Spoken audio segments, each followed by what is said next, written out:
우리 하나님의 말씀 보시겠습니다. 오늘은요, 구약성경 사무엘상 1장입니다. 구약성경 사무엘상 1장 9절에서부터 18절까지 있는 말씀을 저와 여러분들이 한 절씩 마지막 17절, 18절은 우리 같은 목소리로 읽도록 하겠습니다. 구약성경 408페이지 정도쯤에 있습니다. 사무엘상 1장 9절에서부터 18절까지의 말씀인데요. 제가 한 절, 여러분들이 한 절, 마지막 17, 18절은 우리 같은 목소리로 읽겠습니다. 찾으신 줄 알고 제가 9절을 읽습니다. 그들이 실로에서 먹고 마신 후에 한나가 일어나니 그때의 제사장 엘리는 여호와의 전 문설주 곁 의자에 앉아 있었더라. 한나가 마음이 괴로워서 여호와께 기도하고 통곡하며 서원하여 이르되 만군의 여호와여, 만일 주의 여종의 고통을 돌보시고 나를 기억하사 주의 여종을 잊지 아니하시고 주의 여종에게 아들을 주시면 내가 그의 평생에 그를 여호와께 드리고 삭도를 그의 머리에 대지 아니하겠나이다. 그가 여호와 앞에 오래 기도하는 동안에 엘리가 그의 입을 주목한즉 한나가 속으로 말하매 입술만 움직이고 음성은 들리지 아니하므로 엘리는 그가 취한 줄로 생각하니라. 엘리가 그에게 이르되 내가 언제까지 취하여 있겠느냐 포도주를 끊으라 하니 한나가 대답하여 이르되 내 주여 그렇지 아니하니이다. 나는 마음이 슬픈 여자라. 포도주나 독주를 마신 것이 아니요 여호와 앞에 내 심정을 통한 것뿐이오니 당신의 여종을 악한 여자로 여기지 마옵소서. 내가 지금까지 말한 것은 나의 원통함과 격분됨이 많기 때문이니이다 하는지라. 같이 봅니다. 엘리가 대답하여 이르되 평안히 가라. 이스라엘의 하나님이 내가 기도하여 구한 것을 허락하시기를 원하노라 하니 이르되 당신의 여종이 당신께 은혜 입기를 원하나이다 하고 가서 먹고 얼굴에 다시는 근심 빛이 없더라. 아멘. 오늘 이 귀한 말씀을 통하여서 우리 가운데도 여러 가지 괴로움과 걱정과 염려와 고민이 많이 있지만 그 모든 괴로움과 걱정, 염려를 하나님 기도를 통하여서 돌파구, 해결의 돌파구를 우리에게 허락하여 주시기를 원합니다. 주님 앞에 간절하게 구하시면서 우리 하나님의 특별한 은혜를 사모하며 나아갈 수 있는 여러분 모두가 되시기를 주님의 이름으로 축원합니다. 인생을 살아가면서 우리가 보통은 이런 생각들을 자주 하게 됩니다. 저 역시나 마찬가지인데요. 열심히 노력하고 열정적으로 땀 흘리며 매 순간 주어진 삶의 현장에서 최선을 다하면 반드시 좋은 성과와 결과 그리고 열매를 거둘 수가 있다는 그런 생각들을 하게 됩니다. 물론 틀린 말은 아니죠, 그죠? 지금의 시대는요, 아마 이러한 부분들이 더 당연하게 여겨지는 그러한 시대인데요. 다들 보시면 아시겠지만 참 열심히 살아가고 있습니다. 제가 새벽 예배를 마치고 집으로 돌아가서 곧장 보통 운동을 하러 가거든요. 운동을 하러 가면은 요즘 들어서는요, 참 젊은 사람들도 새벽 일찍부터 참 운동하면서 자신의 건강을 잘 관리하는구나는 것을 느끼게 됩니다. 참 젊은 사람들 사실 그렇잖아요, 그죠? 아침에 일찍 일어나서 운동하면서 그리고 직장 출근을 한다.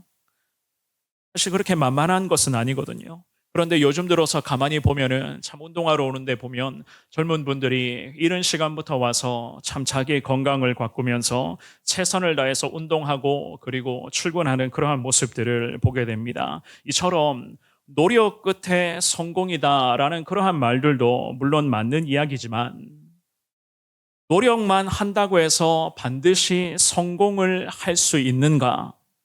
라는 이 질문에 대해서는 물론 그것도 아니다라는 그런 생각들도 해봅니다. 아무리 노력하고 열심히 살아간들 때로는 어려움에 부딪힐 때가 있고 게다가 여러 가지 인생의 현장 속에서 우리가 실패라고 하는 그 결과를 받아들일 때가 얼마나 많이 있습니까? 그래서 뭐 늘 그런 이야기 하잖아요. 청년들이 더더욱 그런 이야기에 굉장히 민감한 것 같은데요. 여러분들 흙수저와 금수저 아시죠? 그죠? 자기는 흙수저를 입에 물고 태어났다는 그런 이야기들을 아마 들어보셨을 것입니다. 그런데 나는 흙수저를 입에 물고 태어났는데 금수저를 물고 태어난 내 주변의 사람들, 더욱이 요즘에는 이런 이야기도 있더라고요. 금수저를 입에 물고 태어난 것도 모자라 그 금수저로 금가루까지 입에 다 넣어주는 내 주변의 친구들이 있다는 그런 이야기도 제가 한번 들어봤거든요. 금수저를 입에 물었는데 그 금수저로 입안에 금가루까지 다 부모들이 다 채워주더라. 참 참 어떻게 보면은 웃긴 이야기지만 어떻게 보면 참 서글픈 이야기라고도 할 수가 있습니다. 우리가 살아가는 시대가 이렇다는 거예요. 오늘 이 저녁에 예배에 나오신 사랑하는 여러분, 결국 우리 믿음의 사람들은 지금 이러한 시대적인 과정 속에서 치열한 경쟁 사회 속에서 저나 여러분들은 과연 무엇을 배워야 하며 어떠한 모습으로 매 순간을 살아가야 되는가? 때로는 불공정한 것들이 마치 정의가 되어버린 그러한 시대 가운데 우리 그리스도인들은 그럼에도 어떠한 마음가짐으로 나아가야 되는가? 아무리 노력하고 열심히 땀 흘리며 최선을 다한다 할지라도 때로는 인생의 실패와 또한 그런 실패에 따르는 괴로움들이 어쩌면 더 심각하게 나타날 수도 있는데 이러한 시대적인 구조 속에서 우리 믿음의 그리스도인들은 과연 어떠한 자세로 나아가야 하는가?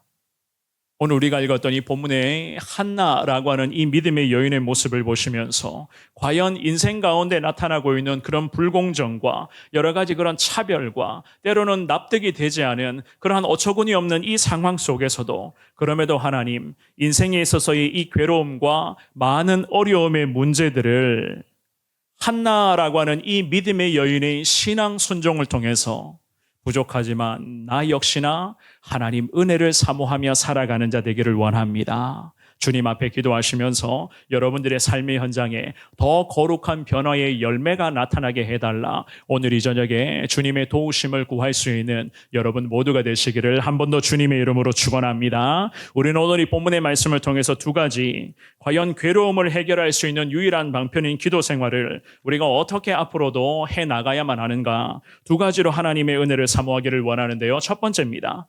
괴로움 중에서도 하나님을 먼저 찾는 습관을 계속 키우셔야 돼요. 인생에 앞으로도 많은 괴로움과 때로는 이해되지 않은 그러한 납득이 되지 않은 많은 일들이 생겨날 것입니다. 그럼에도 그 순간마다 우리 믿음의 사람들은 그때마다 주님을 먼저 찾는 이 습관이 있어야 한다는 거예요. 우리가 읽었던 이 본문의 말씀은 사무엘 선지자의 어머니였죠. 그죠? 한나라고 하는 이 여인의 기도 생활에 대해서 분명하게 말씀을 하는데요. 사실 이 사무엘 선지자의 어머니였던 한나는 뭔가 대단한 신앙을 소유한 것처럼 우리가 느껴질 수는 있으나 여러분들이 말씀을 가만히 읽어보시면요. 이 한나라는 이 여인 역시나 저와 여러분들과 같은 평범한 신앙인이었다는 것을 우리는 알게 될 것입니다. 하지만 평범한 신앙인처럼 보일지라도 이 한나라는 여인은 하나님을 끔찍하게 의지하며 늘 하나님밖에 몰랐었던 그러한 삶을 살아갔었던 여인이기도 했었습니다. 그런데 이 한나라는 이 여인의 모습을 잘 보시면은요, 이 여인에게서 우리가 무엇을 배워야 하는가? 결국 우리가 이 여인이 매 순간의 삶의 상황 속에서 어떻게 기도했으며 과연 어떠한 마음과 어떠한 태도로 하나님 앞에 부르짖고 있었는가를 여러분들이 오늘 이 저녁에 집중해서 살펴보셔야 됩니다. 잘 아시는 것처럼 이 한나는 잉태하지를 못했습니다. 그 시대에는 그야말로 여성이 임신을 하지 못한다, 아이를 출산하지 못한다는 것은 참 고통 중에 고통으로 여겼던 그러한 시대였습니다. 게다가 이 한나라는 이 여인의 남편인 엘가나라고 하는 사람이 있었죠. 그죠? 그런데 이 엘가나라는 남편에게는 부인이었던 한나와 또 다른 부인 브닌나라고 하는 또 다른 부인이 있었던 것이었습니다. 그런데 또 다른 부인이었던 이 브닌나가 계속해서 한나라고 하는 이 여인을 자꾸 괴롭혀요. 엎친 데 덮친 격으로 그런 고통과 괴로움, 불임에 대한 고통과 그 두 번째 부인이었던 브닌나로부터 받게 되는 그러한 고통들이 참 이만저만이 아니었습니다. 그래서 6절 말씀에 보면은요, 이런 말씀이 있거든요. 1장의 6절 말씀 한번 읽어보겠습니다. 시작. 여호와께서 그에게 임신하지 못하게 하심으로 그의 적수인 브닌나가 그를 심히 격분하게 하여 괴롭게 하더라. 아멘. 자, 과정이 이랬어요. 이 두 번째 부인 브닌나가 한나를 계속 괴롭힙니다. 어떻게 괴롭혔는가? 정말로 격분하리만큼 격분할 수 없었을 정도로 이 두 번째 부인 브닌나가 한나라고 하는 이 여인을 계속 괴롭혔던 것이었습니다. 보통 사람 같으면 상황이 이 정도로 전개가 된다?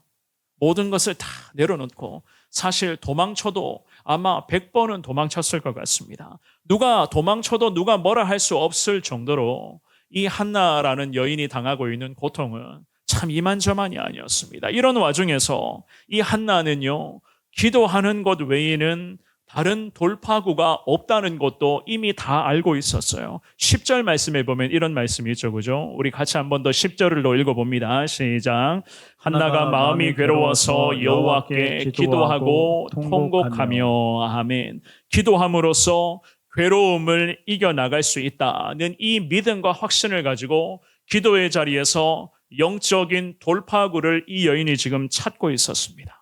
방금 읽어보셨던 이 10절 말씀에 마음이 괴로워서라고 말씀을 하고 있죠. 그죠? 마음이 괴롭다라는 이 말씀은 괴로워할 수밖에 없는 이유가 있었다는 의미거든요. 괴로울 수밖에 없는 이유가 있었다. 이 여인은 그냥 인생 자체가 괴로웠다는 거예요. 이 괴로웠었던 이유를 하나님 앞에 여인이 기도하면서 이미 다 기도의 자리에서 다 쏟아낸 상태였습니다. 물론 우리 하나님께서도 이 한나라고 하는 이 여인이 괴로워하고 있었던 이유도 잘 알고 계셨겠죠. 그죠? 괴로움을 놓고 이 여인이 계속 기도하다 보니까 이 한나는 자연스럽게 통곡할 수밖에 없었던 거예요. 그래서 10절의 하반절에 기도하고 통곡하며 기도 중에 결국에는 통곡 기도를 주님 앞에 올려드릴 수 없을 만큼 이 여인이 당한 괴로움은 보통의 괴로움은 아니었던 것이었습니다. 이 구절을 보면 공동번역 성경을 보면은요, 이 구절을 이렇게 번역을 합니다. 흐느껴 울며 애원하였다. 기도 자체가 그랬어요. 흐느껴 우는 기도였습니다. 마치 애절하게 구하듯이 계속 흐느껴 울면서 기도할 때마다 이 여인에게는 양쪽의 두 눈에 눈물이 마를 날이 없었습니다. 그러니 이 여인의 기도, 보통 사람들이 올려드리는 그러한 일반적인 기도의 형태는 아니었겠죠. 그죠? 아마도 여러분들도 이러한 기도를 경험해 보셨으리라 생각을 합니다. 흐느껴 울면서 그저 주님을 부르면서 주님 앞에 엎드리는데 엎드리는 그 순간에서부터 양쪽의 눈에는 눈물만 흐를 수밖에 없었던 거예요. 그러한 상황들을 이 여인이 계속 보내고 있었습니다. 진정으로 한나는 마음속 깊은 곳에서부터 올라오는 그런 인간적인 슬픔과 그 고통을 하나님 앞에서만 내어놓으며 애절하게 구하면서 계속해서 주님 도와주실 때까지, 우리 주님 그 눈물을 닦아주실 때까지, 우리 주님 그 눈에 정말로 슬픔의 눈물이 아니라 이제는 기쁨과 감사의 눈물로 변할 때까지 이 여인은 계속 주님 붙잡고 기도하고 있었던 것이었습니다. 결국에는 눈물의 기도로 이 한나는 자기에게 나타나고 있었던 이 치명적인 괴로움을 이겨낼 수 있는 돌파구를 기도의 자리에서 계속 찾고 있었던 것이었습니다. 그런데 우리가 여기서 구분해야 될 것이 있습니다. 이 한나가 괴로워하면서 기도하고 있었거든요. 기도로서 이 영적인 돌파구를 찾고 있었단 말입니다. 우리는 이 한나의 기도를 통해서 반드시 기억하며 배워야 할 것은 무엇인가? 이 한나의 기도는 분노의 기도는 아니었다는 거예요. 화가 나서 내가 반드시 복수하겠다. 하나님이 나를 도와주시고 하나님 내 기도에 응답하시며 내가 저 두 번째 부인 분인나에게 어떻게 해서든지 복수하겠다라고 하는 그러한 기도가 절대로 아니었습니다. 분인나 때문에 괴롭힘, 그 분인나의 괴롭힘 때문에 기도가 아니라 이 한나 여인의 기도는 불임에 대한 고통과 슬픔에 대한 그런 위로의 은혜를 구하는 그러한 주님의 앞에서의 간절한 기도였던 것이었습니다. 이러한 괴로움 속에서 한나가 사실 대단한 믿음의 사람이었다는 것은요, 보통은 우리 같으면, 보통은 여러분들 같으면 지금 이 한나의 상황이었다면 어떻게 하셨을 것 같습니까? 불임도 서러운 데다가 말도 안 되는 이 두 번째 부인 분인나, 이 분인나라는 여인이 계속 자기를 괴롭히고 있었으니 우리말로 좀 속되게 표현하자면 첩이 계속 까불고 있었다는 거예요. 어디 첩이 갑자기 들어와서 갑자기 자꾸 까불고 괴롭히고 있는데 여러분들은 어떻게 했을 것 같습니까? 머리끄댕이를 잡아당기고 데리고 담장 밑에 들어가서 좀 혼쭐을 내줘도 좀 시원치 않을 그런 판국이었겠죠. 그죠? 그런 상황이었습니다. 사실 그만큼 괴로웠어요. 그런데 이 한나는 인간적인 반응을 하지 않았습니다. 너무나도 괴롭고 이 끔찍한 고통이 계속 이어지고 있었지만 그 끔찍한 고통과 괴로움의 현실 속에서도 이 한나는 계속 하나님을 찾았어요. 하나님 앞에 계속 엎드렸습니다.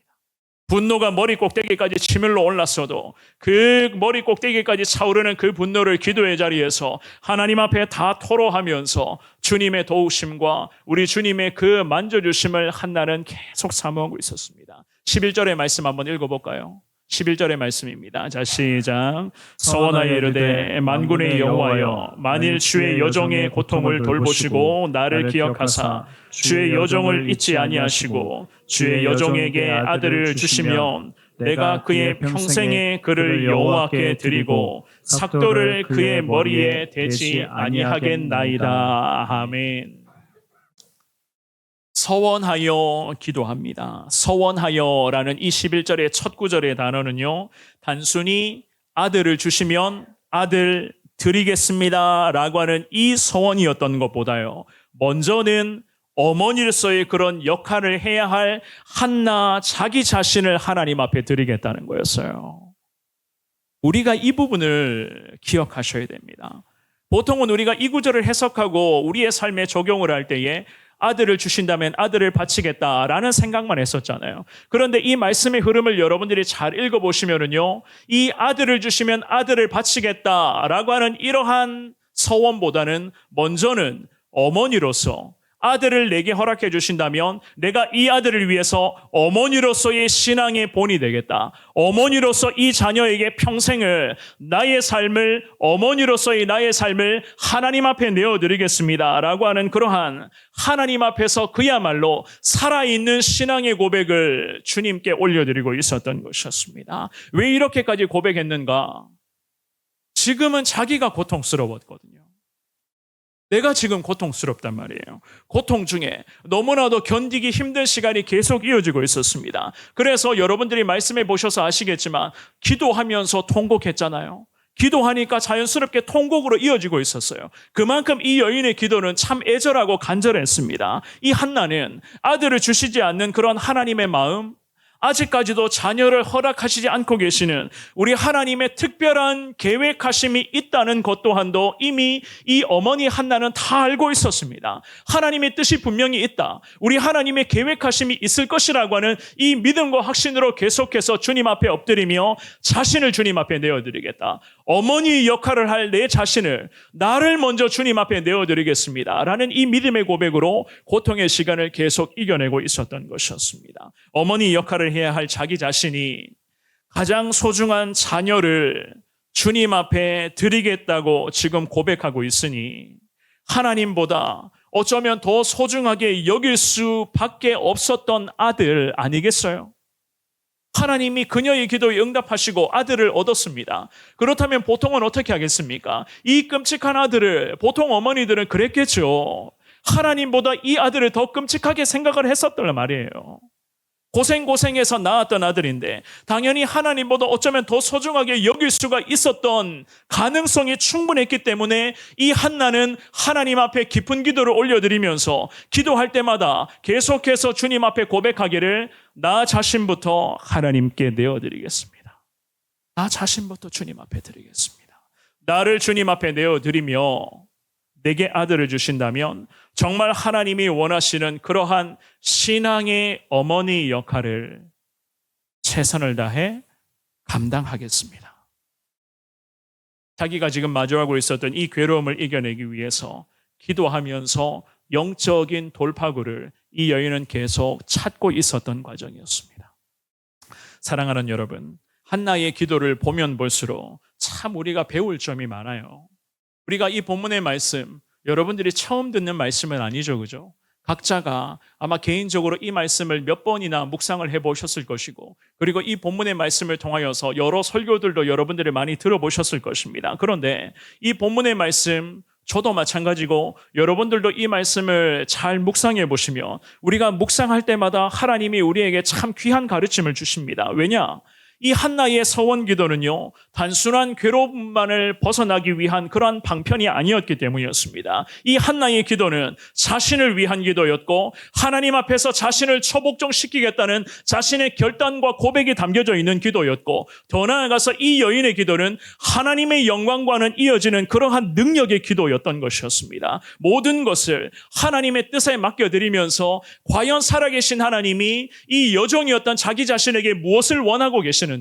과연 앞으로 태어날 이 아들에게 어머니로서 내가 어떠한 역할을 보여줘야 되며 어떠한 신앙의 삶을 살아가야 하는가? 이 여인이 깊은 기도를 경험하면서 우리 하나님의 마음을 이미 다 깨닫고 자신을 내어드리며 서원의 기도를 주님 앞에 올려드리고 있었던 것이었습니다. 모든 것을 하나님의 뜻에 맡기면서 자기 소원이 하나님의 뜻을 이루어가는 거룩한 도구가 되기를 원합니다. 나의 삶이 하나님의 영광을 나타낼 수 있는 그러한 삶으로, 미약하지만 그러한 인생으로 하나님 쓰임 받기를 원합니다. 자신을 주님 앞에 내어드리며 간절한 마음 담아 서원의 기도를 올려드리고 있었던 이 한나였습니다. 저와 여러분들도 괴로움 중에서도 기도로서 돌파구를 찾아야 할 때가 앞으로도 분명히 우리 가운데 생겨나게 될 것입니다. 그때 저나 여러분들이 잊지 말아야 할 것은요, 기도를 통하여서 괴로움의 이 순간만을 벗어난다. 지금 내가 마주하는 이 문제만 해결되기를 원한다. 이러한 마음과 이러한 목적으로 기도하지 마시기를 바랍니다. 우리가 여러 가지 괴로움의 상황을 마주하게 되겠지만 그 괴로움의 상황 속에서도 과연 하나님이 내게 원하시는 것이 무엇일까?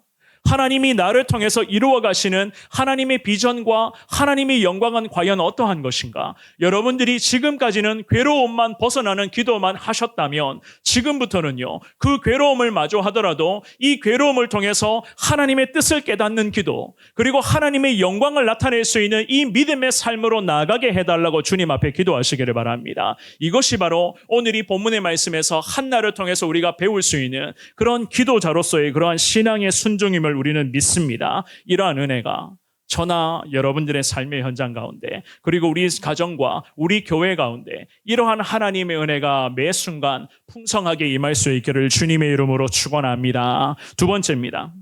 심령을 쏟아낼 만큼 간절하게 구하셔야 돼요. 심령을 쏟아낼 수 있을 만큼의 기도를 하라. 마음을 쏟아낼 기도를 하라는 겁니다.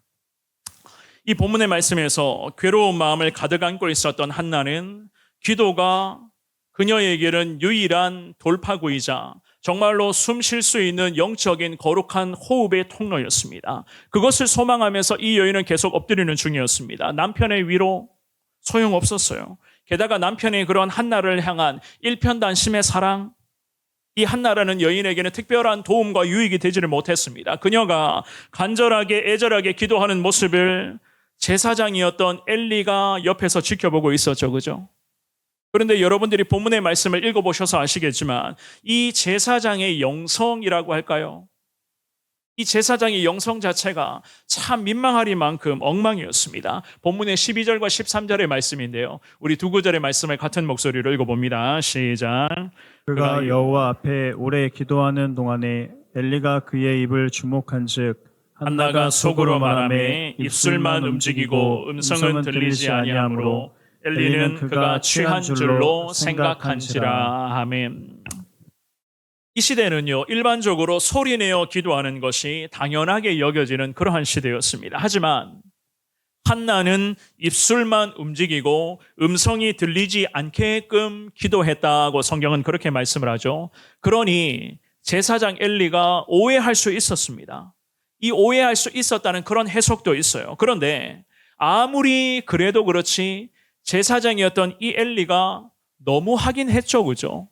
술에 취한 줄 알았다라고 그렇게 지금 성경은 말씀하거든요. 입술만 움직이고 음성은 들리지 아니하므로 당시 한나라는 이 여인의 기도는 자기의 기도에 스스로가 완전히 몰입된 상태였습니다. 그러면서 하나님 앞에 온 마음과 심령을 다 쏟아내는 그러한 기도를 주님 앞에 올려드리고 있었어요. 은밀하고도 깊은 기도를 이 한나가 계속 이어갔습니다. 왜냐?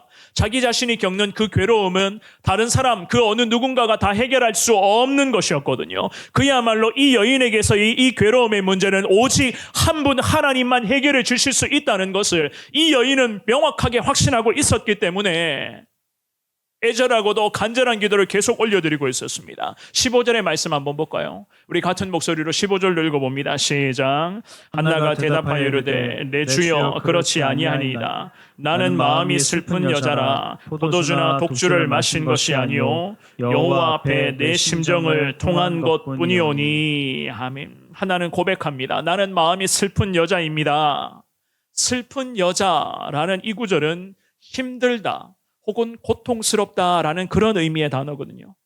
이 한나가 슬퍼했던 이유, 임신하지 못했기 때문에, 두 번째 부인이었던 분인나로부터 괴롭힘을 당했기 때문에 라고 하는 표면적인 이유는 있었어요.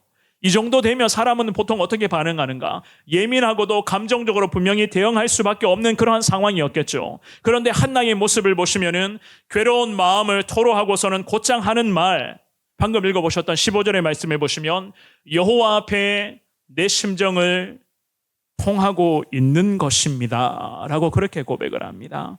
히브리어 원어로 해석을 하면은요, 내가 나의 심령을 쏟아내는 중입니다. 무엇을 통해서? 기도를 통해서. 누구에게? 하나님에게. 왜 하나님에게 기도로서 마음을 쏟아내고 있었죠? 하나님만이 이 괴로움을 해결해 주실 수 있는 분이신 것을 이 한나는 믿고 확신했기 때문이었습니다. 하나님 앞에 자기 자신의 어려움을 전적으로 안으면서 그 문제의 해결을 계속 부탁하고 있었던 이 온전한 신앙인으로서의 본을 오늘 이 저녁에 예배드리며 기도하기를 원하는 우리에게도 이 한나가 이 신앙의 본을 지금 보여주고 있었던 것이었습니다. 엘리 제사장의 술에 취했느냐라는 이 질문에 내 심정을 통한 것이라고, 나의 마음을 하나님께 쏟아내는 중입니다 라고 고백했었던 이 한나라는 이 여인의 믿음, 사랑하는 여러분 어떻게 생각하십니까? 우리는 주변 사람들이 내 마음을 몰라줄 때, 나의 이 상한 마음과 내 마음, 나의 이 답답한 마음을 몰라줄 때 우리 그리스도인들은 때로는 이러한 반응을 하게 되죠. 격한 반응을 할 때가 간혹 있습니다. 하지만 그러한 모습들은요, 우리 신앙생활에도 그리고 문제 해결에도 아무런 도움이 되지 않는 것도 우리는 너무나도 잘 알고 있어요. 그런데 순간순간 마주하는 상황 속에서 그리스도인답지 못하는 반응을 할 때가 얼마나 많이 있습니까? 특별히 그리스도인으로서 해서는 알된 말들을 그냥 쏟아내는 적이 얼마나 많이 있습니까? 그리고는 뒤돌아서서는 후회하고 또 회개하죠, 그죠? 이것이 바로 우리의 연약함의 모습 아니겠어요?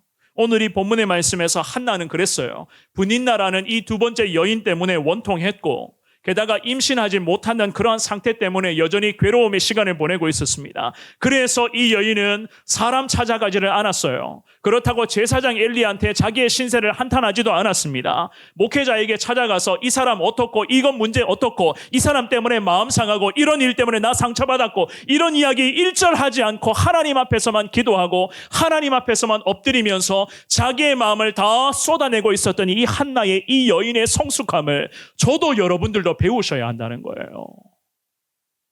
우리가 신앙생활 하면서 보통 이런 실수를 하잖아요. 내가 상처받았다고 판단할 때, 내가 마음이 좀 안 맞다, 또 여러 사람들과 좀 갈등이 생긴다, 이런 여러 가지 상황 속에서 우리는 어떻습니까? 주변 사람에게 해서는 안 될 말들 얼마나 많이 해요.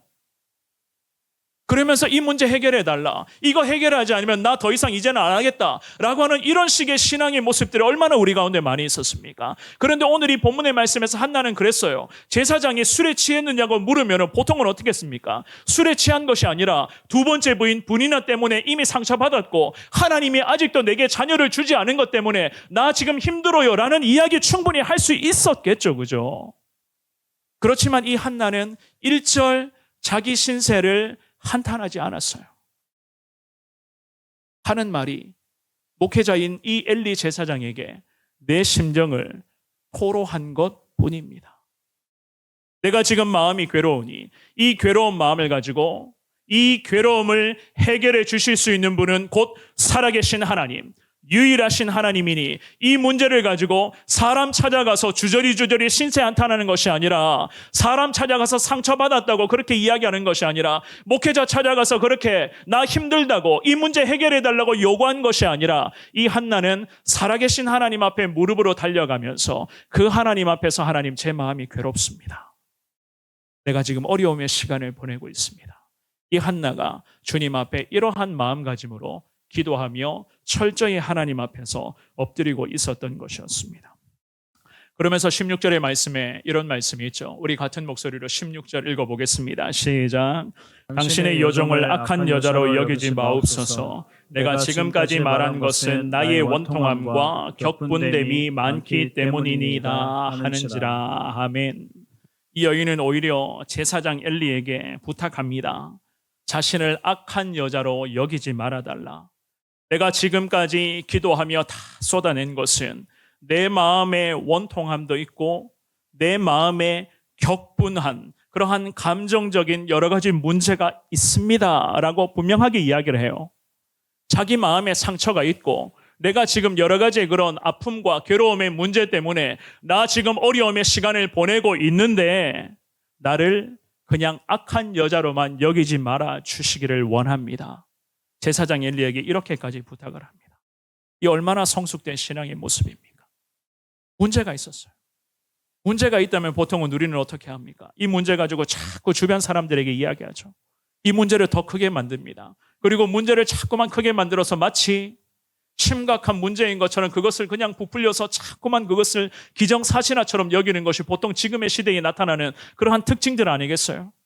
그런데 이 여인은 철저히 자기에게 일어난 이 문제는 결국 하나님과 나와의 이 문제이니 하나님 앞에 기도의 자리에서 철저히 엎드리며 기도의 시간을 통해서 이 문제를 하나님이 해결하여 주시기를 원합니다. 사람으로 받은 상처 하나님이 만져주시기를 원하고, 여전히 내가 정말 다른 사람에게 내어놓고 싶지 않은 이 여인으로서의 그런 임신하지 못하는 이 불임의 상태도 하나님이 치료하여 주시기를 원합니다. 철저히 주님 앞에 엎드리며 괴로운 마음을 다 토로하고 있었던 것이었습니다.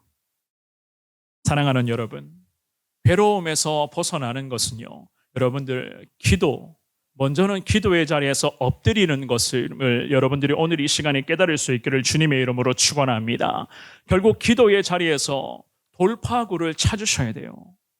기도의 자리에서 주님 부르며 나아갈 때에 그 순간에 하나님이 하늘문을 열어주시며 우리의 기도를 다 들어주시기를 시작하시겠죠. 하나님 앞에 내 상한 마음을 여러분들이 쏟아낼 때에 특별히 마음의 중심에서부터 우러나오는 그런 간절한 기도로 주님 앞에 매 순간 올려드릴 때에 하나님께서는 분명히 여러분들에게 응답의 은혜와 위로의 은혜와 여러분들에게 다시 일어날 수 있는 그 놀라운 능력을 주님은 분명히 허락하여 주실 줄 믿습니다. 그것이 바로 때를 따라 도와주시는 하나님의 특별한 은혜 아니겠어요? 히브리서 4장 16절 말씀에 보면 이런 말씀이 있잖아요. 우리 같은 목소리를 읽어볼까요? 히브리서 4장 16절의 말씀 우리 읽어봅니다. 시작. 그러므로 우리는 긍휼하심을 받고 때를 따라 돕는 은혜를 얻기 위하여 은혜의 보좌 앞에 담대히 나아갈 것이니라. 아멘. 때를 따라 도와주시는 그 하나님의 은혜를 우리가 사모하며 어떻게 하라고요? 은혜의 보좌 앞에 오늘도 담대하게 나아가라고 말씀하세요. 기도의 자리에 나아가서 담대하게 주님께 구하라는 겁니다. 그 자리에서부터 하나님의 은혜, 하나님의 특별한 사랑이 우리에게 임할 것이라고 성경은 그렇게 말씀을 하죠. 그리고 한 가지만 더 말씀드리며 말씀 정리하도록 하겠습니다. 괴로움 중에서도 기도로서 돌파구를 삼아 우리가 기도의 자리에서 몸부림을 칠 때에 저도 여러분들도 놓쳐서는 안 될, 우리가 간과해서는 안 될 또 다른 순종이 있습니다. 그것은 무엇인가 하면은 주님 앞에서의 감사의 고백이에요. 감사의 고백입니다. 한나가 하나님의 특별한 은혜로 아들을 얻었습니다. 자, 아들을 얻고 나서 이 여인이 어떻게 했죠? 두 번째 부인이었던 분인 나이에 찾아가서 보란 듯이 이 똑똑거비 같은 아들을 자랑하면서 마치 콧대를 납작하게 만들어 주겠노라 라는 이 마음으로 이 두 번째 부인을 찾아갔나요? 그러지 않았죠. 그죠? 그러지 않았습니다. 그저 이 여인은 하나님의 은혜 앞에 감사하며 아들의 이름을 어머니 한나, 즉 한나의 신앙 고백을 고스란히 담아서 이 아들의 이름을 지었어요. 20절의 말씀에 이런 말씀이 있습니다. 오늘 본문으로 가서 사무엘상 1장 20절의 말씀을 읽어봅니다. 시작. 한나가 임신하고 때가 이름에 아들을 낳아 사무엘이라 이름하였으니 이는 내가 여호와께 그를 구하였다 함이더라. 아멘. 하나님께서 자신의 간절한 기도, 마음을 쏟아내며 괴로움을 다 토로하는 그 기도에 하나님이 응답하여 주셨고 그 하나님 응답에 감사의 마음을 담아서 아들의 이름을 사무엘이라고, 하나님이 내 기도에 응답하셨다, 하나님이 들어주셨습니다 라는 이 여인의 엄마의 신앙 고백을 아들의 이름으로 고백을 합니다. 괴로움 중에 있었던 자기 자신의 연약함을 살아계신 하나님이 공감하여 주셨고, 내가 하나님 앞에 마음을 쏟아내며 하나님 응답하실 때까지, 나를 만져주실 때까지, 내 안에 있는 상처를 살아계신 하나님이 치료해 주시고 회복시켜 주시는 그 순간까지 오직 이 여인은 하나님 한 분만을 생각하며 하나님이 때가 되었을 때 은혜의 보좌로 담대히 나아갈 때에 때를 도와주시는, 때를 따라 도와주시는 그 하나님의 은혜를 사모하면서 아들을 허락해 주신 하나님 감사합니다. 나의 괴로움을 하나님이 치료하여 주셨습니다. 이 감사의 고백으로 아들의 이름을 하나님의 영광을 위한 거룩한 신앙의 고백으로서 이 아들의 이름을 이렇게까지 지으면서 살아계신 하나님 앞에 이 여인은 영광을 올려드렸었던 것이었습니다. 오늘 본문의 사무엘상 1장 27절과 28절의 말씀을 읽고 말씀을 정리하겠습니다. 이 두 구절의 말씀 우리 같이 읽어봅니다. 시작. 이 아이를 위하여 내가 기도하였더니 내가 구하여 기도한 바를 여호와께서 내게 허락하신지라. 그러므로 나도 그를 여호와께 드리되 그의 평생을 여호와께 드리나이다 하고 그가 거기서 여호와께 경배하니라. 아멘. 말씀을 정리하겠습니다. 우리가 인생을 살아가면서 참 괴로움의 순간을 경험할 때가 앞으로도 얼마나 많이 생겨날지, 때로는 이러한 것들을 생각하면 걱정되고 좀 두려움이 몰려올 때가 있죠. 그죠?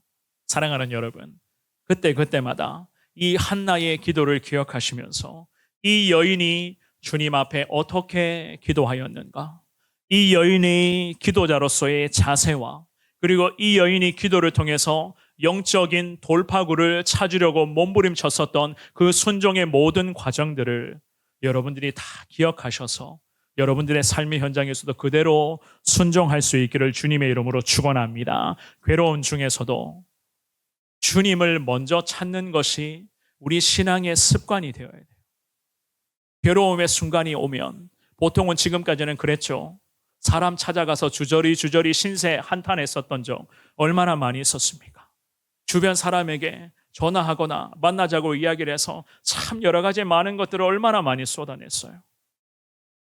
그리고 때로는 참 술과 담배 같은 이러한 것들을 의지하면서 내 건강을 해치면서까지, 시간적인 부분을 낭비하면서까지 나의 괴로움을 그 순간적으로 좀 해결하기 위한 얼마나 그런 내 나름대로의 몸부림이 있었습니까?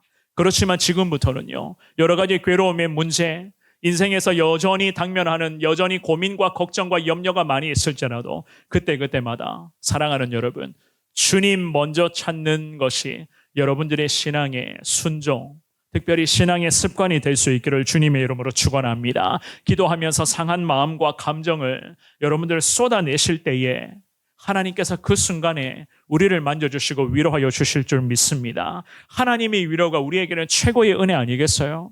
아무리 사람에게 다 이야기해도, 사람 찾아가서 다 신세 한탄을 해도 거기서 거기 아닙니까? 그게 무슨 소용이 있습니까? 그러지 않습니까?